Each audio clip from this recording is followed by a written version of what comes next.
बाजूला उभ्या आहात. आपण येताना गड मागून गड बघत आलो. ही गडाची समोरची एंट्री आहे आणि आपल्या समोर छत्रपती शिवाजी राजांची मूर्ती पाहतो. ही सिंहासनाधीश्वर आहे.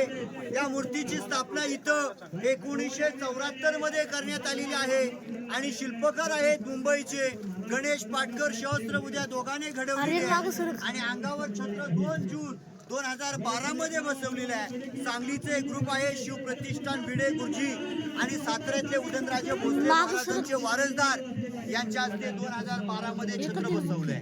हा मोकळा ग्राउंड आहे, याला होळीचा मान म्हणतात. इथं होळी सण साजरे करायचे. गडावर पहिली होळी पेटवायची. गडावर होळी पेटली की गाव किल्ल्यातून होळ्या पेटल्या जात होत्या. पेटक्या होळीत राजे नारळ टाकायचे. नारळ हाताने काढेल त्याला सोन्याचा कडा नारळ महाराज बक्षीस द्यायचे. समोरची दूरवर पसरलेली इमारत बाजारपेठ आहे. 800 फूट लांबी, रुंदी 40 फूट, 22 44 दुकानं. घोड्यावर बसून बाजार खरेदी करायचे. जमिनीपासून हाईट घोड्याची दिलेली आहे. बाजारपेठच्या मागे पत्र्याचं शेडवालं घर, हत्तीखाना, हत्तींचं पालन पोषण लहानाचे मोठे तिथे केले. आता बाजारपेठातून सरळ 1 किलोमीटर तिथे जायचंय तुम्हाला.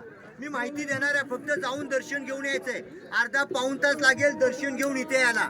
मंदिराचा आकार मस्जिद सारखा आहे. मंदिर मस्जिद नाहीये, महादेवाचं मंदिर आहे. मोगलाने कुठूनही पाहिलं तर मंदिर मस्जिदच दिसलं पाहिजे. तोडफोड करू नये, उद्ध्वस्त करू नये, कारण हिंदूची मंदिरं मोगलक टिकवत नव्हते, उद्ध्वस्त करत होते. पण त्याचा जो आकार आहे तो मस्जिद सारखा दिलेला आहे. हिंदूचा म्हणून वरती कमलाचा आकार दिलेला आहे. मंदिराच्या मागे राजांची समाधी आहे, तिथे आग्नी दिली. पण समाधी बांधली ती त्यावेळी 350 वर्षापूर्वी संभाजी राजाने. मधल्या काळात समाधी कोणाला माहित नव्हती. 1869 मध्ये महात्मा ज्योतिबा फुल्यांनी समाधीचा शोध लावला आणि 1926 मध्ये काम पूर्ण केलं. समाधीच्या मागे कुत्र्याचं स्मारक आहे. वाघ्या कुत्र्यामुळे वादग्रस्त आहे. वाघ्या होता का? नव्हता. काही इतिहासकार म्हणतात महाराजांना आग्नी दिली तेव्हा वाघ्याने उडी मारली. काहींचं म्हणणं की कुत्रा नव्हता. ज्याने 14 वर्षात गड बांधला त्या हिरोजीना राजाने विचारलं, गड बांधलात, बक्षीस काय पाहिजे मागा? धन दौलत हिरे मोती माणिक, धागावचं वतन जहागिरी. हिरोजी म्हणतात, राजा असं काही नको. रायगड किल्ल्यावर असताना महादेवाच्या दर्शन जाताना जिथं तुमचं पाऊल पडेल ना तिथे नावाची पाठी बसवायची.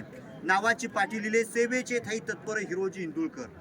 ज्याने 14 वर्षात गड बांधला त्याने नावाची पाठी एका पायरीवरतीच का तर राजांच्या पावलांची धूळ हिरोजींच्या नावावरती ती मस्तकावर सतत पडत राहावी म्हणून त्याने आपल्या नावाची पाठी एका पायरीवरती लिहिलेली आहे. उत्तराखंडातून कविभूषण आलेला म्हणतो, काशी हूँ की कला जाती मथुरा में मजत होती, अगर न शिवराय होते तो सबकी सुन्नत होती. शिवाजी राजे जर तुम्ही जन्माला आले नसते, मंदिरावरती दिसले नसते कळस आणि जिजामाता तुम्ही जन्माला आल्या नसत्या, अंगणात दिसली नसती तुळस. 2 शेर आहेत. अंधार पडला पाहता दिवा पाहिजे, महाराष्ट्राला देशाला जिजाऊंचा शुभा पाहिजे. कासल्या विना धार नाही तलवारीच्या पातीला, शिवचरित्र शिवाय अर्थ नाही महाराष्ट्राच्या मातीला. आपली माहिती झाली, तुम्ही जाऊन दर्शन घेऊन या. तुम्हाला